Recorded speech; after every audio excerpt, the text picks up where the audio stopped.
मेरी किसी से इस जिंदगी में व्यक्तिगत लड़ाई नहीं है, वैचारिक मैं बात करता हूं। मेरी सुरक्षा की जिम्मेदारी सरकार जाने, क्या होगा दायित्व तो सरकार की है। मैंने तो डीजी साहब से कही, मैं आईजी से कहा, मैं सीएम साहब से कई बार मिलने का प्रयास किया, नीतीश बाबू से।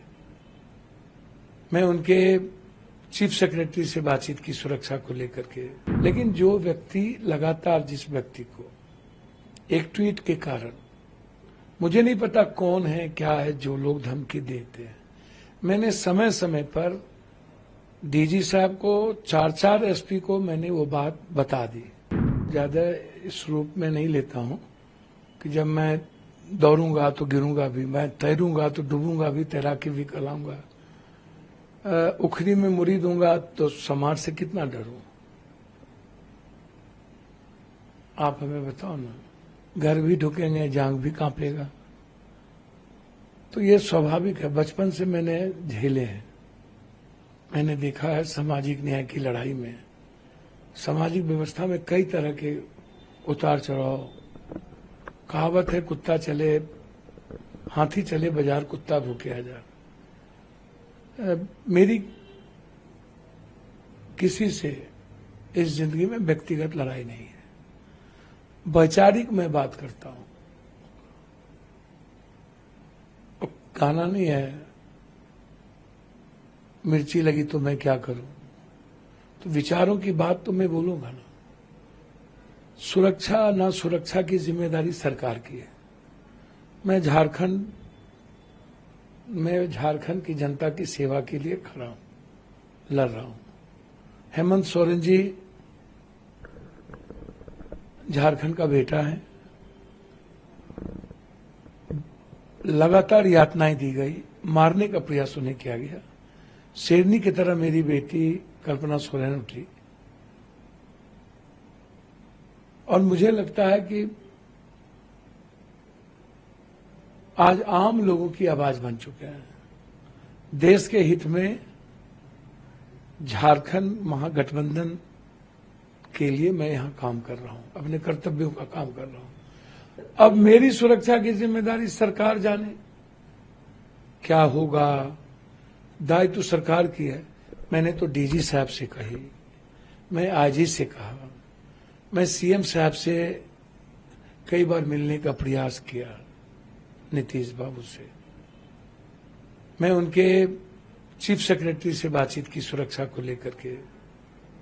जिन लोगों को कोई सुरक्षा की जिम्मेदारी नहीं है, दायित्व नहीं है, जो सत्ता के साथ रहेंगे, जिनको सुरक्षा का कोई मतलब नहीं, उनको ये लोग जेट देंगे, सब कुछ देंगे, बाबा को देंगे, सबको देंगे। लेकिन जो व्यक्ति लगातार जिस व्यक्ति को एक ट्वीट के कारण, मुझे नहीं पता कौन है क्या है, जो लोग धमकी देते हैं, मैंने समय समय पर डीजी साहब को, 4 एसपी को मैंने वो बात बता दी, कह दिया। मुझे लगा इसको ओपन करने की कोई जरूरत नहीं है, हाय तौबा मचाने की जरूरत नहीं है। और इतनी धमकी के बावजूद मैं बम्बई गया था। मैं सलमान जी से मिला, बात की मैंने।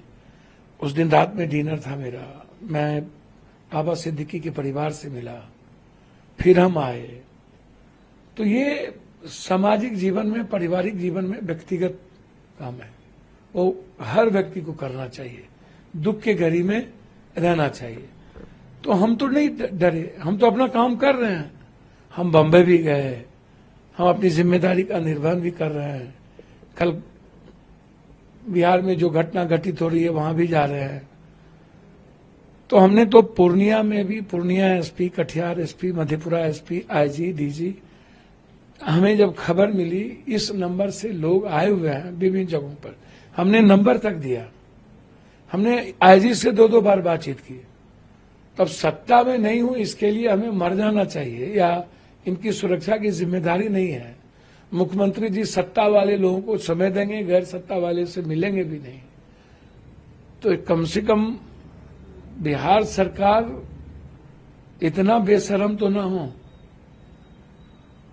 कि आप, और भारत सरकार से, गृह मंत्री जी से भी मैंने बातचीत की, क्या आपने लेटर लिखा गृह मंत्रालय में?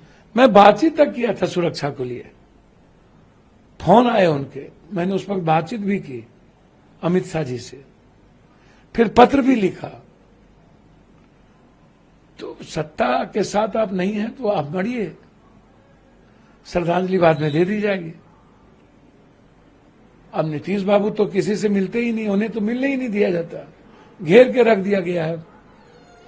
नीतीश जी से ये जो जमीन माफिया है, गलत लोग हैं, पप्पू यादव जैसे सच्चाई वाले लोगों को मिलने ही नहीं देंगे। और उनके चीफ सेक्रेटरी कहते हैं दीपक बाबू की सुरक्षा के लिए आपको नीतीश जी से मिलना होगा। मैं उनके प्राइवेट सेक्रेटरी को फोन करता हूं तो वो कहते हैं कि मैं कह दिया हूं। मैंने तो उनके प्राइवेट सेक्रेटरी को फोन किया कि भैया मुझे मारने की साजिश की जा रही है, तो कहां अनसुनी, सबने अनसुनी कर दिया। इतनी बड़ी बड़ी घटनाओं के बावजूद न तो केंद्र सरकार गंभीर हुए सुरक्षा के प्रति, तो मुझे चिंता नहीं है। मैं तो आग्रह हाथ जोड़ के करूंगा, आप सुरक्षा देने में सक्षम नहीं हैं तो आप कह दीजिए, मैं अपनी सुरक्षा खुद कर लूंगा।